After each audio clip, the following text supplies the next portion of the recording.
Well, one of our first jobs was pulling a T-post or C-channel iron post out of a previous well.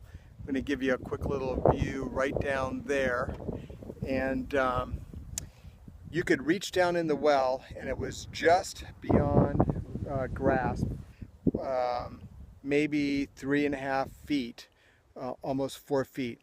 So what we did is we took a length of paracord, tied a loop on it, and made a series of loops, wrapped that loosely around a surveying stake with a point on the end.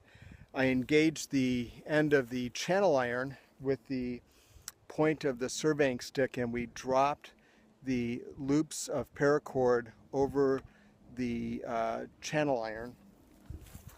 And then we secured a very heavy-duty magnet that we got from Harbor Freight, dropped that down on top of the channel iron, and that acted as an anchor so that when we pulled on the paracord, the loops could tighten up. And then Beth and I, slowly up and down, we freed the end of the post from the mud at the bottom of the pipe and pulled it out.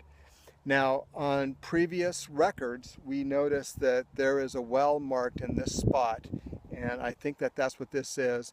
It's an 8-inch casing.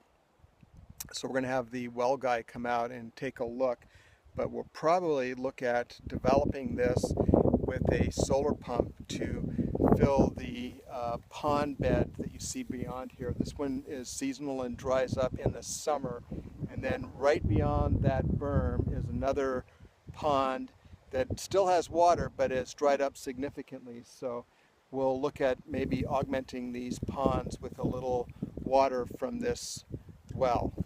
So we were using some mason line to try and secure this, and it kept slipping off.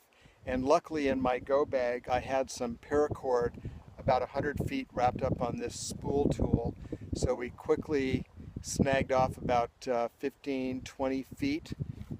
There's a lighter on there so you can melt the ends, and made a series of loops that we could drop down, and that worked. That gave us the extra strength and the extra grip from the paracord loops, and pulled that pipe or that channel iron right out of this well casing. You might wonder why I'm pulling channel iron out of a well casing, and it turns out we talked to our neighbor, and long history going back to the 80s. Someone that was living on the property was disgruntled when they were forced off the property, and what he did was drop that C-channel down in the well to foul it so that it wouldn't be available. Well, luckily we got that out, and we're going to look at developing that well.